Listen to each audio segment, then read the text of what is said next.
बिस्मिल्लाहिर्रहमानिर्रहीम, अस्सलामुअलैकुम। Programme इख्तलाफी note के साथ मैं हूँ उम्मे रुबाब ज़ैन। नाज़रीन, आज़ाद कश्मीर के इलेक्शंस को लेकर तमाम सियासी जमातें अपनी अपनी इंतखाबी मुहिम में मसरूफ़ हैं। मरीम नवाज़ भी हर रोज़ आज़ाद कश्मीर में जलसों से खिताब कर रही हैं, लेकिन हर गुजरते दिन के साथ उनका अंदाज़ जारहाना होता जा रहा है। वो इतनी तल्ख क्यों हो रही हैं, ये जानेंगे प्रोग्राम में। फिर बात करेंगे बिलावल भुट्टो ज़रदारी की, जो कि एक हफ्ते के लिए अमरीका चले गए हैं। अब उनकी जगह पर आसिफा भुट्टो मैदान में आ रही हैं। वो कितनी इफेक्टिव रहेंगी, बिलावल भुट्टो ज़रदारी के चले जाने से इंतखाबी मुहिम कितनी मुतासिर होगी, ये जानेंगे। फिर हुकूमती ओहदेदारान जो हैं वो बिलावल भुट्टो ज़रदारी के अमरीका जाने के हवाले से क्या कह रहे हैं, पहले ये देख लीजिए। बिलावल साहब अपने तमाम मतवलियों के साथ वाशिंगटन पधार रहे हैं, ये कहने के लिए जब आपने इमरान खान से कहा कि बेसिस दोगे तो उसने कहा एब्सोल्युटली नॉट। तो मैं हूं ना, अब मुझे लाइए। बट बिलावल को एक बात बता दूं, पाकिस्तान बदल चुका है। आप लोगों की ऐसी की तैसी अब आप ऐसी डीलें करें। बिलावल अमेरिका जा रहे हैं, जाएंगे, सैर सपाटा करेंगे, घूम फिर के वापस आ जाएंगे। आना इनको खाली हाथ ही पड़ेगा। तो उनके 5 साल पूरे करेगा और अगले 5 साल का उम्मीदवार है वो। कोई फर्क नहीं पड़ता ये अंडर 19 की टीम अमेरिका जाए या 2 दफा जाए या 3 दफा जाए। बिलावल एक छोड़ के पूरा दस्ता ले जाए सीवी का। उसकी सीवी है ही कोई नहीं, उसकी सीवी मैं जानता हूँ। हबीब साहब, इस पर भी बात करते हैं। और हुकूमती ओहदेदारान को इतनी क्यों परेशानी लाहक हो गई कि वो सब उठ कर आके इस पर प्रेस कॉन्फ्रेंस कर डाली। लेकिन ये मरीम नवाज़ के बारे में बताइए पहले, वो इतनी सख्त क्यों हो रही हैं? वही बातें जो 2 दिन से कर रही थी वो आज फिर उन्होंने की और मजीद गुस्से में आकर की। देखिए उमर बाब, एक तो जलसे हैं, जो वो ख़िताब जो हैं वो जलसों से कर रही हैं। कोई प्रेस कॉन्फ्रेंस नहीं है, कोई मीडिया टॉक नहीं है कि जिसमें वो अपने आप पे उन्हें कंट्रोल रखना हो। ज़्यादा जलसे को इमोशनल एक स्टर देने के लिए मुकर्रर का भी बाज़-औक़ात इमोशनल होना ज़रूरी हो जाता है। तो एक तो ये भी मामला है कि वो इंतखाबी मुहिम चला रही हैं, वो तो लिहाजा उसमें थोड़ा सा वो मुखालिफिन पर हमला भी करेंगी, अपने दुख दर्द, पार्टी की कुर्बानियों का भी जायज़ा लेंगी, सब कुछ लेंगी। लेकिन मजमूई तौर पर अगर आप देखें तो आज़ाद कश्मीर का इलेक्शन एक ख़ास हालात में लड़ा जाता है, और जिस तरह जीबी का लड़ा जाता है कि उसमें अगर आपको जो वफाकी हुकूमत है, अगर आपके पास वफाकी हुकूमत है तो आपके लिए इलेक्शन जीतना बहुत आसान हो जाता है। बसूरते दीगर आपके लिए, आप चाहे कितने भी इमोशनल हो जाएं, कितनी भी उसूली बातें कर लें, आपके लिए इलेक्शन जीतना मुश्किल होता है। लेकिन बहरहाल जोर तो सभी ने लगाना है। लेकिन मुझे एक समझ नहीं आ रही कि आखिर मरीम नवाज़ साहिबा वो कौन सा पॉलिटिकल ऑब्जेक्टिव हैं जो इस तरह का रवैया अपना कर या इस तरह का अंदाज़ तखातुब अपना कर वो हासिल करना चाहती हैं। मिसाल के तौर पे अगर आप उन PMLN की यानी जो हुकूमत रही है उसका आप जायज़ा लें तो उसके नंबर्स बड़े अच्छे हैं।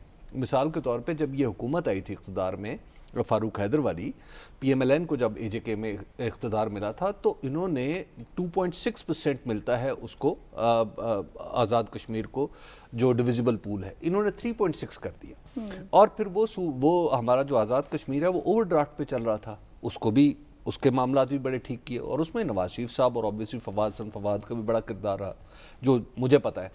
जब आपके नंबर्स इतने अच्छे हैं, आपने इतना पैसा खर्च किया है, आपका दावा है कि हमने बड़ी तरक्की की है, तो आप वो नैरेटिव क्यों नहीं ला रहे? आखिर वो कौन सा ऑब्जेक्टिव है जो आप हासिल करना चाह रहे हैं? तो मुझे नहीं लगता कि इस वक्त उनकी पार्टी ने उनको ये मशवरा दिया है कि आपने ये वाला नैरेटिव रखना है, कुर्बानी का, मुझे क्यों निकाला, वोट को इज्जत दो, और ये सारी चीज़ें आपने इस अंदाज में चलानी है। मेरा नहीं ख्याल कि ये जो मेरी मालूमात है वो तो ये है कि पार्टी का ये अंदाज़ा नहीं है, या फिर नवाज शरीफ उन्हें कुछ हिदायत दे रहे हैं। देखिए बात ये है कि ये इस मौके को वो इस्तेमाल कर रही हैं। आपने देखा कि पाकिस्तानी सियासत में थोड़ी खामोशी थी, थोड़ी वो खामोश भी थी और बार बार आवाज़ उठ रही थी कि जनाब मरीम नवाज़ क्यों खामोश है, मरीम नवाज़ क्यों खामोश है। तो आज़ाद कश्मीर की इंतखाबी मुहिम ने उन्हें दरअसल ये मौका दे दिया कि वो खिताब तो जलसों से कर रही हैं, बहाना ये भी बन सकता है कि जनाब जलसे हैं, इंतखाबी मुहिम में, लिहाजा गर्मा गर्मी हो जाती है। तो पाकिस्तानी सियासत का जो नैरेटिव है वो AJK में चलाने की कोशिश कर रही हैं। तो गोया वो एतराज़ भी आप किसी दर्जे में ख़त्म ही समझे कि जनाब मरीम नवाज़ क्यों चुप हैं। तो लिहाजा वहाँ के माहौल में अगर उनके उस रवैये का आप ये समझें कि पाकिस्तान की पॉलिटिक्स के अंदर उन्हें कोई फ़ायदा है, तो इस वक्त वो माहौल नहीं है कि जिसमें उन्हें इस तरह की बातें करनी चाहिए। शेख रशीद साहब हमारे बड़े मंजे हुए सियासतदान हैं, उनकी ज़ुबान पे मुझे एतराज़ रहता है, लेकिन जब वो भी कहना शुरू कर देना कि आप आगे निकल रहे हैं, तो इसका मतलब ये है कि सुनने वाले को समझ लेना चाहिए कि मैं वाकई وہ کہیں ایسا تو نہیں ہو رہا کہ میں سرخ لائن کو کراس کر رہا ہوں. وہ ایک اور بات بھی آج کر رہے ہیں کہ یہ جیسی الیکشن گزر جائیں گے حکومت اور اپوزیشن کے درمیان سب ٹھیک ہو جائے گا. دیکھیے اب ٹھیک ہی ہونا ہے. اس کی وجہ سمپل سی بات ہے عمر رباب کہ اب 2 سال رہ گئے نا حکومت میں. اب تو آہستہ آہستہ معاملات کسی اور طرف جا رہے ہیں نا. تو اب تو انہیں اپنی اپنی صفیں درست ہوں گی, تھوڑی گرمی سردی ہوگی, لیکن اب حکومت گرانے کا بندوبست کوئی نہیں کرے گا. ساتھ صاحب ہم نے دیکھا شہباز شریف صاحب کو جب وہ آئے, انہوں نے خطاب کیا, عوام کے سامنے آئے, تو انہوں نے اپنے دور حکومت کی جو کامیابیاں تھیں وہ گنوائیں اور بتایا کہ دیکھیں جی ہم نے یہ کام کیا اور موجودہ حکومت یہ نہیں کر سکی. مریم نواز کو کیا پڑی ہے جب وہ آتی ہیں اور پھر مزید جارحانہ ہو جاتی ہیں؟ دیکھیے میں حبیب صاحب کی جہاں پہ بات شاید پاکستان کے پولیٹیکل کانسٹرکٹ کے اندر سمجھنے کی کوشش کر سکتا ہوں, لیکن مجھے اس بات سے بالکل بھی اتفاق نہیں ہے. یہ کہاں کی روایت ہے کہ جلسے میں آپ جو مرضی بول دیں گے تو ٹھیک ہو جائے گا؟ یہ کس جمہوریت کی روایت ہے؟ Poetic licence. اوہو, یہ کس جمہوریت کی روایت ہے؟ کہ امریکہ کے صدور اس طرح کیمپیننگ کرتے ہیں؟ کیا نیوزی لینڈ کے اندر جمہوریت نہیں چل رہی جہاں پہ خاموشی سے اچھی طرح دو تمیز کے لوگ بیٹھ کے بات کر سکتے ہیں؟ انگلینڈ میں جمہوریت نہیں چل رہی؟ کیا باقی دنیا کے اندر جمہوریت نہیں چل رہی؟ یہ کہاں کا پوئٹک لائسنس ہے جس کو حبیب صاحب نے کہا کہ آپ الیکشن کی کیمپیننگ میں کہہ دیں کہ ہم سڑکوں پہ گھسیٹیں گے اور چوکوں میں لٹکا دیں گے اور تم اور میں اور بھائی آپ پھر اس کا مطلب ہے کہ سیاستدان الیکشن کیمپین کے درمیان میں رول ماڈل نہیں ہے باقی ملک کے لیے. بچے ان کو دیکھ کے نہ سیکھیں پھر کہ بھئی اگر لوگ کہیں کہ ملک میں کس طرح ہونا چاہیے تو بندہ کہے کہ یار ویسے تو بڑا اچھا آدمی ہے لیکن اس وقت جلسے سے خطاب کر رہا ہے تو کچھ بھی منہ میں آئے گا تو بول دے گا. دیکھیں یہ ہم نے ایک اپنے کلچر کو یہ اسی طرح کی تھوڑی سی بات ہے کہ ہمارے کلچر کے اندر کچھ اس طرح کی بدنظمیاں نہیں ہیں. ہمارے کلچر کے اندر نہ ہماری زبان کے اندر اس طرح کی بدنظمیاں, ہماری سیاست کے اندر یہ کہیں سے بنا لی گئی ہیں. اور جو جتنی بدتمیزی سے یا جو جتنی زیادہ بڑھ کے بولتا ہے, آپ کو نہیں یاد جب میں بصد احترام کہوں کہ جب طلال چودھری صاحب اور دانیال عزیز صاحب اور جو پینما کے فوراً بعد جس طرح کی تقاریر ہوئیں, اچھا جس کی یہ صرف نون لیگ کی بات نہیں ہے, پی ٹی آئی کے اندر بھی اس طرح کے لوگ موجود ہیں. ہم نے پھر سے بصد احترام فیاض الحسن چوہان صاحب اور دیگر لوگوں کی طرح کی ہم نے باتیں سنی.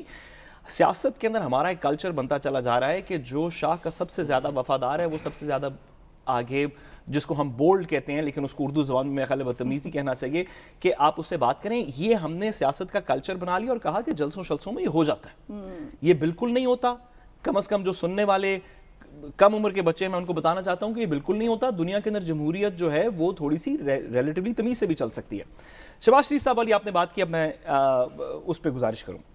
دیکھیے بہت عرصے سے نون لیگ کے اندر ہم تو نون میں سے شین اور شین میں سے میم اور میم میں سے ہے نکالنے کا میں تو ناقد ہوں. میرا خیال ہے کہ ایک پارٹی ہے اور اس کی ایک وہ آپ 30 سال پہلے سے بھی یہ کام کر رہے تھے, آئندہ بھی کرتے رہیں گے. ایک وہ پولیٹیکل پارٹی ہے, وہ کانگرونٹ ہے, آپ کو اس کو چلنے دینا چاہیے.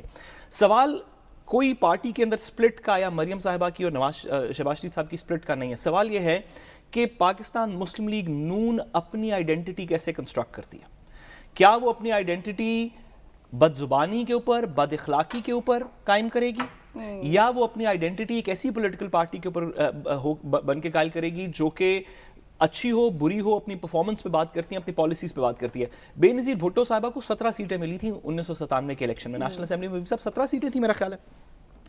کیا اس کے بعد, اور انہوں نے کہا دھاندلی ہوئی ہے اور دیگر باتیں, کیا اس کے بعد بے نظیر بھٹو صاحبہ نے اس طرح کی زبان استعمال کرنی شروع کر دی؟ کبھی ایک دفعہ بھی آپ کے ان سے 100 پولیٹیکل ڈفرینسز ہو سکتے ہیں, کبھی ان کی زبان سے, اخلاق سے, طریقہ بیان سے کبھی اختلاف ہوا ہے؟ کسی کو نہیں ہو سکتا. ایک معیار کم از کم سیاست کے اندر مینٹین رکھنا چاہیے, جو کہ میرے خیال میں شہباز شریف صاحب کی بھی ماضی میں کچھ اس طرح کی تقاریر اور مائک گرانے کی چیزیں نہیں ہیں, لیکن پھر بھی اس وقت لگتا ہے کہ شہباز شریف صاحب اس میں, پرائم منسٹر بھی نہیں, کچھ پرائم منسٹر بھی اسی طرح, بالکل نہیں, میں نے کہا کہ پی ٹی آئی کے اندر بھی یہ لوگ موجود ہیں. بانی ایم کیو ایم جیسی تقاریر بھی تو اس ملک کے اندر. یہ ہے کہ ہمارے ملک میں یہ رواج کافی پرانا ہے. یہ محترمہ بے نظیر بھٹو کے دور میں جب وہ الیکشن کیمپین زیادہ چلایا کرتی تھی تو اس وقت ٹی وی اتنا نہیں تھا, اس وقت وہ ریکارڈنگز موجود نہیں تھی, ورنہ اس وقت بھی زبان کا عالم یہی تھا. ایک دن شامی صاحب, مجیب الرحمان شامی صاحب کے سامنے مجھے منہ سے یہ بات نکل گئی کہ ہمارا یہ جو رجحان ہے اس طرح کا, یہ جو ہم زبان استعمال کرتے ہیں, یہ ہمارے فاؤنڈنگ فادرز نے ڈالا تھا. تو شامی صاحب نے اس پہ مجھے بڑا مطلب آپ یوں سمجھے کہ مجھے سخت سست کہا. انہوں نے کہا کہ تمہیں فاؤنڈنگ فادرز کے بارے میں بڑا محتاط رہنا چاہیے. میں نے کہا جی قائد اعظم کے علاوہ کی بات ہو رہی ہے. تو یہ رجحان ہمارے ہاں بہت پرانا ہے, ایک دوسرے کو غدار کہنا, ایک دوسرے کو. انڈیا میں کیا ہوتا ہے, इंडिया में भी एक दूसरे को गद्दार कहा जा रहा है, किसी को कहा जा रहा है पाकिस्तान चले जाओ, यहाँ पे किसी को कहा जाता है जो मोदी का जो यार है। असल बात है ये हमारे कल्चर का एक ऐसा हिस्सा है कि जिसको अब हम आहिस्ता आहिस्ता बर्दाश्त करते हुए, कुछ तनकीद भी करते हैं, लेकिन हम कहते हैं कि जनाब अब जलसों में इस तरह की बातों की कुछ ना कुछ गुंजाइश मेरा निकल ख्याल है आती कि हमें इस प्लेटफॉर्म हमें से इस पे नहीं करना चाहिए, ये कहना चाहिए कि ये बात के, क्योंकि बात सॉरी ये है, हबीब साहब की बात दुरुस्त है, हिस्ट्री के कॉन्टेक्स्ट में दुरुस्त है, बात सारी ये है कि इस अवाम हर वक्त मुल्क के अंदर एक ऐसी नई इंप्रेशनेबल जनरेशन मौजूद रहती है जो फ्यूचर के लीडर्स होंगे। आप उन्हें क्या बता रहे हैं, कैसे बात होती है, क्या इखलाक है हमारी नस्ल को क्या सियासत सीख दे रहे हैं? सही कह रहे हैं। आगे बढ़ते हैं हबीब साहब, गुफ्तगू को आगे बढ़ाते हैं। बिलावल भुट्टो जरदारी की बात कर लेते हैं। वो तो अमेरिका चले गए हैं, अब आसिफा भुट्टो जो है उनके इंतखाबी मुहिम को जो है वो आगे चलाएंगी, वो मैदान में उतरी हैं, वो कितनी इफेक्टिव रहेंगी? बिलावल क्यों चले गए, उस पर हुकूमती तर्जुमान भी, ओहदेदारान भी तनकीद कर रहे हैं। फिर साथ ही साथ ये भी बता दें हुकूमत इतनी हमें वो कम एक्टिव क्यों नजर आ रही है, लग रहा है कि कम मुतहर्रिक है इलेक्शन। देखिए बात यह है कि जो बिलावल भुट्टो जरदारी साहब का जो बाहर जाना है उसको आप एक पर्सपेक्टिव में रख के देखें। एक तो हुकूमत का पर्सपेक्टिव, वो कह रहे हैं कि जनाब ये अपना CV लेके जा रहे हैं, वहाँ पे नौकरी लेंगे और वहाँ पे पाकिस्तान के बारे में कुछ बातें करेंगे, कुछ सेटिंग करेंगे। उसकी एक वजह तो खुद अपना एहसास कमतरी है, या इसे एहसास नाकामी कहें, कि बावजूद कोशिशों के अमेरिका के सदर जो बाइडन जो मुंतखब हुए हैं और इमरान खान साहब के दरमियान अभी तक कोई इक्वेशन या राब्ता डेवलप नहीं हो सका। दूसरी बात यह है कि पाकिस्तान पीपल्स पार्टी के अंदर ये बात बहुत ही अहम है कि दूसरे मुल्कों की पॉलिटिकल कुव्वतों से राब्ते रखे जाएं। मैं आपको एक तारीखी बात बताते चलूँ कि जब जुल्फ़िकार अली भुट्टो इक़्तिदार में आए तो उन्होंने अपनी जो काबीना की मीटिंग की तो उसमें पहली मीटिंग में कहा कि देखो हमें दो जगह पे मुश्किलात का सामना है, एक है अंदरूनी और एक है बैरूनी। बैरूनी मैं संभाल लूँगा, अंदरूनी की कोई शिकायत मुझ तक नहीं आनी चाहिए। लेकिन बहरहाल जो भी उसका असरात जो कुछ भी हुए, हक़ाइक़ जो कुछ भी है, लेकिन ये एक कॉन्सेप्ट था उनका जुल्फ़िकार अली भुट्टो का।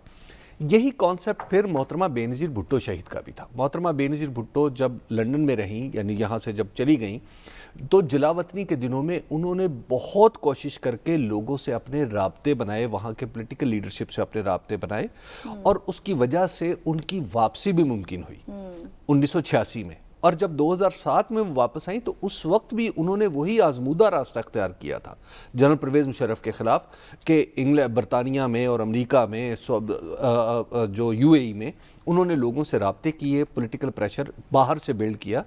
तो लिहाजा एक तारीख है पीपल्स पार्टी की कि बाहर की पॉलिटिकल कुव्वतों से राब्ता रहना चाहिए। तो बिलावल भुट्टो जरदारी साहब किसी को अपना CV नहीं देने जा रहे। वहाँ पे एक कॉन्फ्रेंस है जिसमें वो हिस्सा लेंगे 2 दिन की, और वहाँ पे ज़ाहिर है बहुत सारे लोग आएंगे, और वहाँ जो ज़ाहिर अमेरिका की कॉन्फ्रेंसेस में हिस्सा लेने वाले कई लोग बाद में अपने मुल्कों के वज़ीर आज़म भी बनते हैं। तो एक आदमी जिसने सियासत में रहना है, मैच्योरिटी के साथ रहना है, तो वो इस तरह का कोई भी मौका हाथ से नहीं जाने देगा। और फिर जो तो आसिफा मैदान अब आसिफा भुट्टो, देखिए बिलावल भुट्टो जरदारी साहब जो जिस अंदाज में अपनी कैंपेन चला रहे हैं वो बहरहाल कमेंडेबल है, लेकिन आसिफा भुट्टो जरदारी साहिबा को मरियम नवाज़ का भी मुतबादल बाज समझते हैं कि जिस तरह पॉलिटिक्स में एक किरदार शहबाज शरीफ साहब का है कि वो पावर पॉलिटिक्स, और अब तक ख्याल ये है कि अगर हुकूमत आ जाए तो ख़ुद शहबाज शरीफ साहब वज़ीर आज़म हों, तो इसी तरह का मामला क्राउड पुल के लिए वो आसिफा भुट्टो जरदारी साहिबा को वो मैदान में उतारना चाह रही है पाकिस्तान पीपल्स पार्टी। अंदाज का तो मशवरा नहीं देते। नहीं, अंदाज का मशवरा नहीं देते। और आसिफा भुट्टो, आपको याद होगा कि मरियम नवाज के साथ एक मुल्तान के जलसे में, जिस पे वो PDM के जलसे में अपीयर भी हो चुकी हैं, और आसिफा भुट्टो चूँकि आसिफा भुट्टो का एक अपना औरा है और अपना एक पुल है, लेकिन इसका आप ज़रा तस्वीर वो आप मुलाहिज़ा फरमाएं जो बनेगी कि 2 साबिक वज़ीर आज़म की बेटियां जो हैं वो मैदान में आमने सामने हैं, और एक वज़ीर आज़म ऐसा है जो पॉलिटिकल ख़ानदान से ताल्लुक़ नहीं रखता। किसी ज़माने में नवाज़ शरीफ साहब को ये एजाज़ हासिल था कि वो ख़ानदानी और वरासती सियासत के मुकाबले में एक नई और तवाना आवाज़ थे। आज आप देख लीजिए कि तारीख़ के एक ही फेर ने उन दोनों की बेटियों को तो सामने खड़ा कर दिया है, वहाँ पे विरासती और ख़ानदानी सियासत का तासुर कायम हो रहा है, और इमरान खान साहब अपनी उम्र के यानी तकरीबन 2 गुना उम्र होने के बावजूद एक नए पन का और एक जिद्दत का और एक मेरिट की सियासत का इस्तियारा बन के उनके सामने आएंगे। तो ये तस्वीर मुझे लगता है कि पाकिस्तान पीपल्स पार्टी को या PMLN को कुछ ज़्यादा सूट नहीं करेगी। ये एक ऐसा तीर है जो दोनों को किसी न किसी दर्जे में नुकसान देगा। سعد صاحب آپ کو کیا لگتا ہے کہ بلاول بھٹو زرداری تو چلے گئے، اب سابق وزراء اعظم کی بیٹیاں آمنے سامنے ہوں گی، آصفہ بھٹو جو ہے بلاول کے خلا کو پر کر لیں گی؟ دیکھیے میں آصفہ بھٹو صاحبہ کے لیے دعا گو ہوں کہ ان کی کیمپین اچھی طرح چلے. میں نے ان کو صرف ملتان کے جلسے میں ایک دفعہ دیکھا تھا. میں ان کی کراؤڈ پولنگ ایبلٹی یا لیڈرشپ ایبلٹی پہ زیادہ کامنٹ نہیں کر سکتا، لیکن ہم دعا گو ہیں کہ وہ غریب کا دل میں درد رکھ کے سیاست کریں، جو بھی کریں. میں جو پہلے آپ نے بات کی میں اس پہ گزارش کرنا چاہتا ہوں کہ کفر ٹوٹا خدا خدا کر کے. حبیب صاحب نے اچھا کیا کہ یہ بتا دیا کہ پیپلز پارٹی کی جب گورنمنٹ بن رہی تھی تو بھی باہر سے پریشرز تھے، جب اسے پہلے باہر جانے کی بات تھی تو بھی باہر سے پریشرز تھے. یہ بات صرف پیپلز پارٹی کی حد تک محدود نہیں ہے. حبیب صاحب بیٹھے ہیں، وہ اس بات کی بھی تصدیق کریں گے کہ پاکستان مسلم لیگ نون کی بھی جب گورنمنٹ بنی تھی 2013 میں، تو اس کی فون کال اور باہر سے کانفرمیشن 2009-16 مارچ کو آ چکی تھی. لائرز موومنٹ ہونی تھی، گجرانوالہ تک جلسہ پہنچا تھا، اس کی فون کال باہر سے آ چکی تھی. اب تو اس کے اوپر 2-3 کتابوں میں بھی مینشنڈ ہے، ویسے بھی سیاسی لوگ اس پہ بات کر چکے ہیں. لیکن امید یہ ہے، دعا یہ ہے، چلیں امید نہیں، دعا یہ ہے کہ جس طرح ہم سے وعدہ کیا گیا ہے، کم از کم 2018 کے الیکشن میں کیا گیا تھا اور اس کے بعد سے اب تک کیا جاتا ہے کہ پاکستان کے فیصلے اب پاکستان میں ہوں گے. بلاول بھٹو زرداری صاحب ایک دفعہ نہیں 100 دفعہ جا کے امریکہ ملے.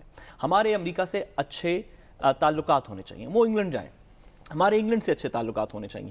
لیکن کسی امریکن صدر یا ان کی کیبنٹ کے ممبر کے کہنے کے اوپر یا وزیر اعظم برٹن اور ان کے کسی کیبنٹ کے ممبر کے کہنے کے اوپر یا کسی ڈیفنس اینالسٹ کے کہنے کے اوپر یہاں پہ اب حکومتیں نہیں بنے گی. اگر یہ بات درست نہیں ہے تو میں آپ کے سامنے ماتم بھی کروں گا اور افسوس بھی کروں گا اور اپنے الفاظ بھی واپس لوں گا. لیکن وعدہ کم از کم ابھی تک یہ ہے ہم سے کہ اب پاکستان کے اندر پاکستان کے فیصلے ہوں گے. دوسری بات، ابھی حبیب صاحب نے کہا اور درست کہا کہ عمران خان صاحب کی کوئی ایکویژن بائیڈن سے نہیں مل رہی. ہمیں اس بات کو تسلیم کر لینا چاہیے، ایک ایسی حقیقت جو کہ شاید آج ہمارے کمروں میں گھروں میں موجود نہ ہو لیکن 6 مہینے سال بعد جو کہ ہمارے پاس بہت واضح ہوگی، اور وہ یہ کہ ایک نئی کولڈ وار شروع ہو چکی ہے. اب اس کو کمپٹیشن کہہ لیں، گلوبل ٹریڈ کمپٹیشن کہہ لیں، کچھ اور کہہ لیں، سائبر وارز کہہ لیں، ایک نئی کولڈ وار شروع ہو چکی ہے. پاکستان اور عمران خان صاحب نے ایبسولوٹلی ناٹ کے بعد سے اس کولڈ وار کے اندر اپنا ایک قبلہ ایفیکٹولی چوز کر لیا ہے. ابھی ہم یہ نہیں کہہ رہے کہ ہمارے امریکہ سے اچھے تعلقات نہیں ہونے چاہیے، بیلنس کرنے کی کوشش کریں، لیکن ہمارا جو ایفیکٹولی اکنامک قبلہ ہے وہ ہم نے چوز کر لیا چائنا کی طرف.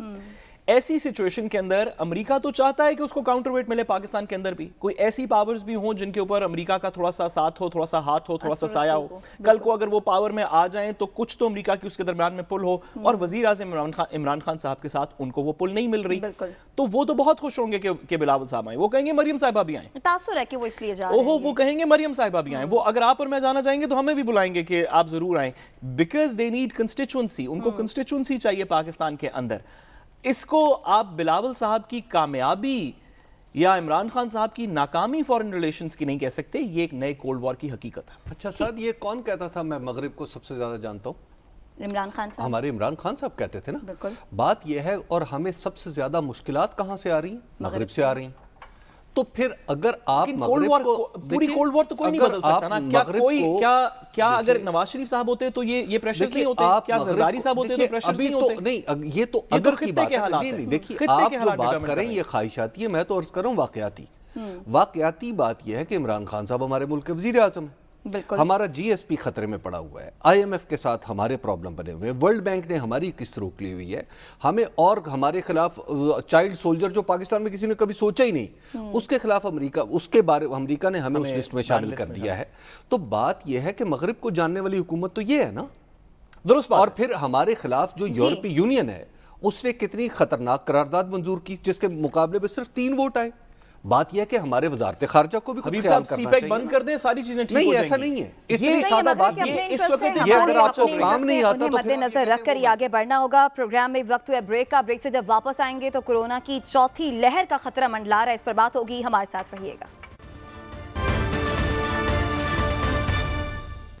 वेलकम बैक नाज़रीन। कोरोना की चौथी लहर अब सर उठा रही है। बताया जा रहा है कि कोरोना केसेस और अमवात में फिर से इजाफा होने लगा है और इस तरह से भारतीय वायरस डेल्टा जो है वो पाकिस्तान में जो है अब फैलना शुरू हो गया है। इतलात ये भी आ रही हैं कि जब कोरोना टेस्ट किए जा रहे हैं तो तकरीबन 50% जो है वो डेल्टा वायरस सामने आ रहा है और कोरोना वायरस की शरह बढ़कर 4.9 तक जा पहुँची है। क्या वजह है? अभी हम लॉकडाउन से निकले हैं, ज़िंदगी मामूल पर आना शुरू हुई, जैसे ही फिर से चौथी लहर आ गई। ये जानेंगे वज़ीर सेहत पंजाब डॉक्टर यास्मीन राशिद साहिबा हमारे साथ मौजूद हैं। डॉक्टर साहिबा, बहुत शुक्रिया आपके वक्त का। डॉक्टर साहिबा, ये बताइएगा कि इस वक्त तो हमने पाबंदियां कुछ नरम की हैं, लेकिन फिर से ये वायरस सर उठा रहा है, तो क्या हम फिर से एक बार जो है वो लॉकडाउन या फिर सख्त पाबंदियों की जाने बढ़ेंगे? देखिए, सबसे अहम चीज तो समझने की ये है कि लोगों को बार बार बताने के बावजूद कि देखें कोरोना खत्म नहीं हुआ, और कभी भी हमने कहा कि कोरोना खत्म हो गया, कोरोना खत्म नहीं हुआ, और हम तब तक काबू पा नहीं पाएंगे इसके ऊपर जब तक कम से कम 60 से लेके 70% हमारी जो पॉपुलेशन है, जो वल्नरेबल पॉपुलेशन है खास तौर पे, वो वैक्सीनेट नहीं हो जाएगी। अब उस मकसद के लिए सबको कहा जाता है कि आप SOP मेंटेन किया करें, मास्क पहना करें। मास्क लोगों ने उतार दिए, लोगों ने बेहतियाती करनी शुरू कर दी। उन लोगों ने भी बेहतियाती करनी शुरू कर दी जिनको वैक्सीन लग चुकी है। उनका ख्याल है कि शायद वैक्सीन लगने की वजह से अब इन्फेक्शन नहीं लगेगी। तो ये बताना जरूरी है आपके प्रोग्राम की वसादत से कि इन्फेक्शन तब भी लग सकती है, माइल्डर जरूर होगी। तो आप जितनी एहतियात कर सकें वो बेहतर है, क्योंकि एक बंदे को इन्फेक्शन लगी तो सारे घर को इन्फेक्शन लगी। अच्छा डॉक्टर साहब, ये जो नया वेरिएंट बात की जा रही है कि डेल्टा वेरिएंट है, तो क्या इसके लिए वैक्सीन भी किसी अलग किस्म की होगी या दोबारा वैक्सीन करवानी पड़ेगी जिनको हो चुकी है? नहीं, अभी तक तो जो हमारे सामने सारी पिक्चर आई है वो ये है कि जो दुनिया के एक्सपीरियंस, क्योंकि हम तो अब एक्सपीरियंस कर रहे हैं ना डेल्टा वेरिएंट, तो मेरा ख्याल है कि जो वैक्सीन लग चुकी है it should be effective enough. अहम चीज इस वक्त जो डेल्टा वेरिएंट के बारे में समझने की बात है वो ये है कि डेफिनेटली उसकी इन्फेक्टिविटी रेट जो है वो ब्रिटिश वेरिएंट से भी ज्यादा, ये है तो इंडियन वेरिएंट ना, और आपने देखा था कि इंडिया में क्या हालात हो गए थे जब अब इस मरतबा थर्ड वेव हुई, और नेचुरली बहुत हद तक तो कंट्रोल करने की कोशिश की, लेकिन आप इस वेरिएंट से बच तो सकते नहीं थे। इवेंचुअली अभी जो पिछले दिनों नेशनल NIH ने जो टेस्ट किए कोई 15 के 16, उसमें 50% जिस तरह पहले फरमा रही थी कि 50% जो था वो डेल्टा वेरिएंट निकला, और वो वाकई परेशानी की बात है। वजह यह है कि उससे इन्फेक्शन फैलना, ज्यादा जल्दी फैलने का खदशा है। और डॉक्टर साहब, इस वक्त हमारी परसेंटेज ऑफ वैक्सीनेशन किधर है? आप जरा अगर पंजाब की हद तक खास तौर पे अगर आप नंबर्स बता सकें, अगर पाकिस्तान के नंबर्स भी आप थोड़ी रोशनी डाल सकें, तो हम कितने परसेंटेज पे खड़े? देखिए, अगर 11 करोड़ की आबादी है तो अभी तक तो हमने इसमें से एक आपकी बहुत बड़ी मेजॉरिटी जो है वो तो 18 साल से नीचे, वो तकरीबन यानी कोई 4.5-5 करोड़ लोग जो हैं, मैं अंदाजन बता रही हूँ नंबर, वो 18 साल से कम उम्र के लोग।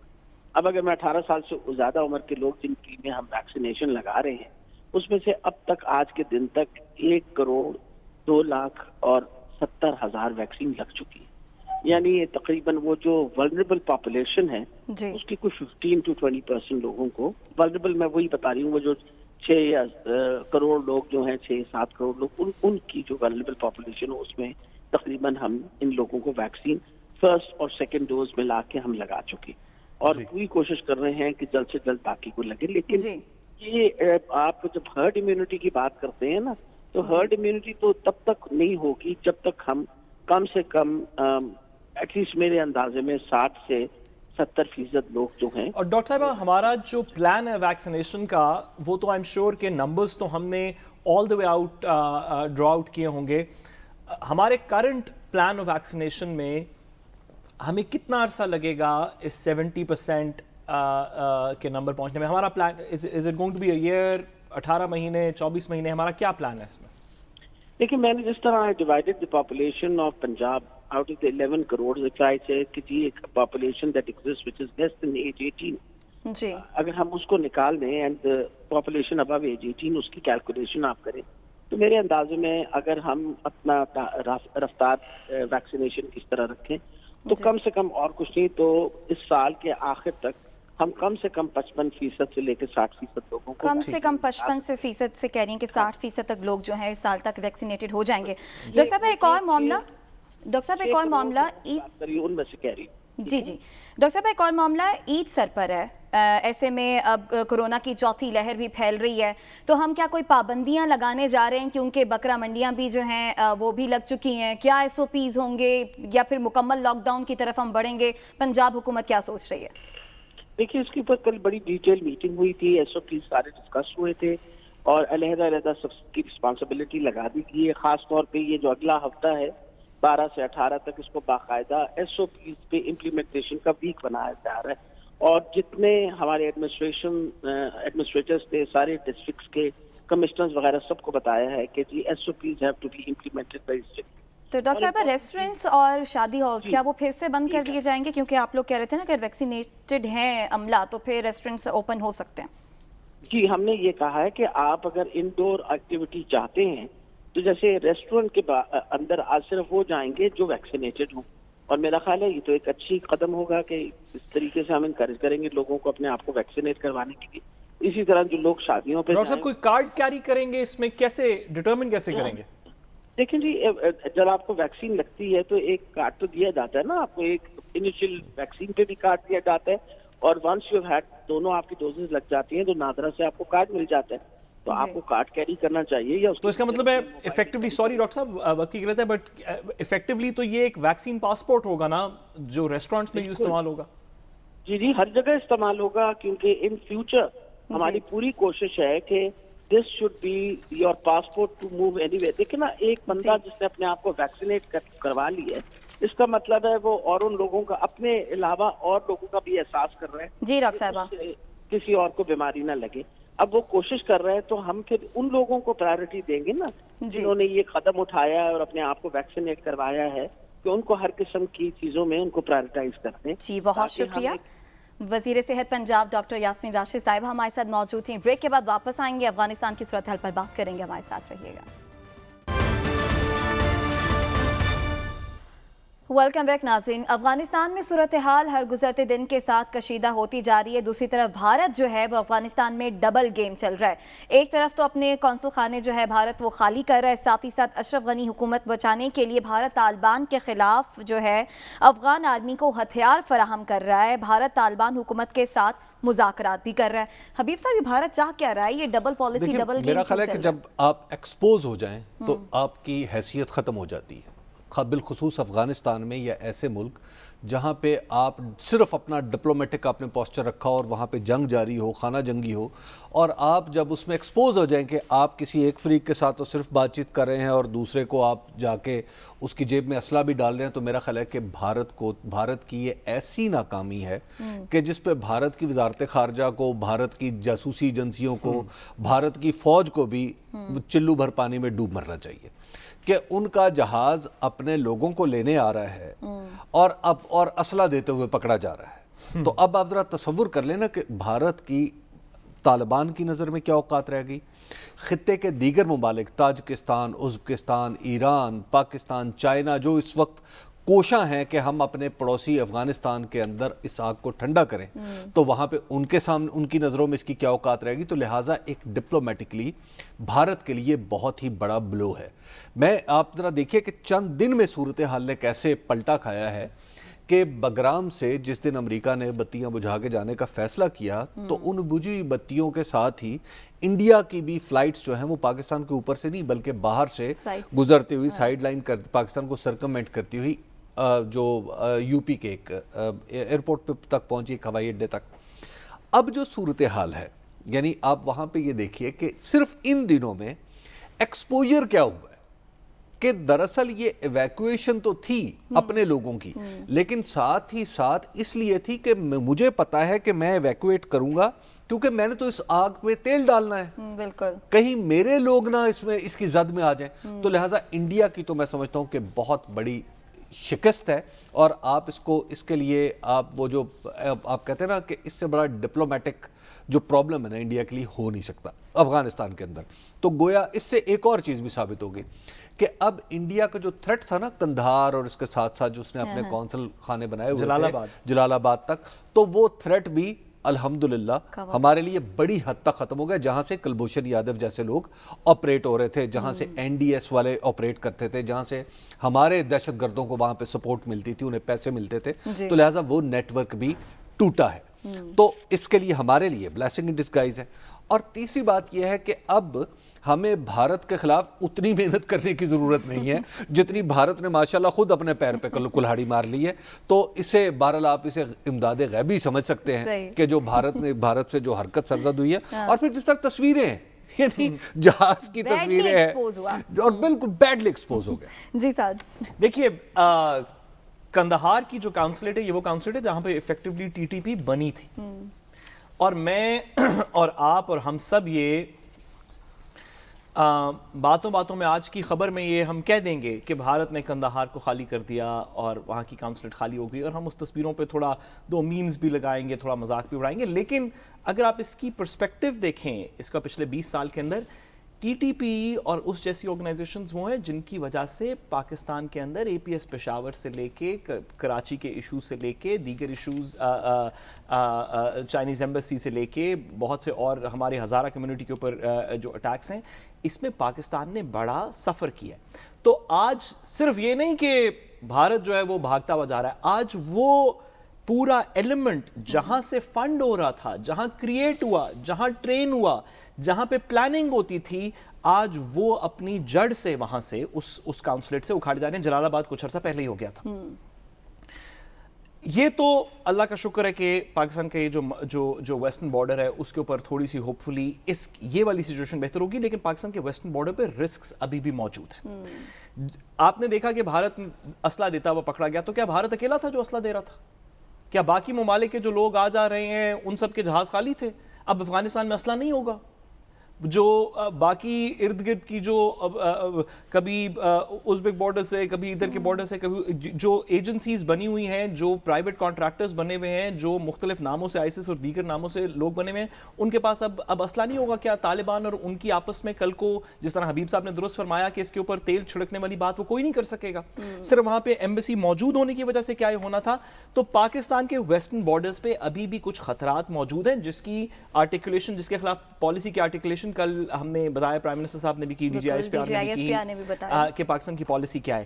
یہ اگلے 12 مہینے بڑے ضروری ہیں. افغانستان میں کیا ہوتا ہے, اس کے کانسیکوینسز پاکستان پہ کیا ہوں گے, ہماری لانگ ٹرم اسٹریٹجی کیا ہوگی, چائنا امریکہ والی بات کہاں پہ پاکستان لے کے جائے گا, یہ اگلے 12 مہینے بڑے امپورٹنٹ ہیں. اس کے اندر ہمیں بڑی سیریس تھنکنگ کرنی چاہیے, انٹرنل پالیسی اور ایک کام بھی کرنا چاہیے ہمارے فورن آفس کو کہ وہ خالی سوتا نہ رہے جیسا کہ عام طور پہ ہوتا ہے, وہ اس انسیڈنٹ کو پوری دنیا کو بتائے بھی.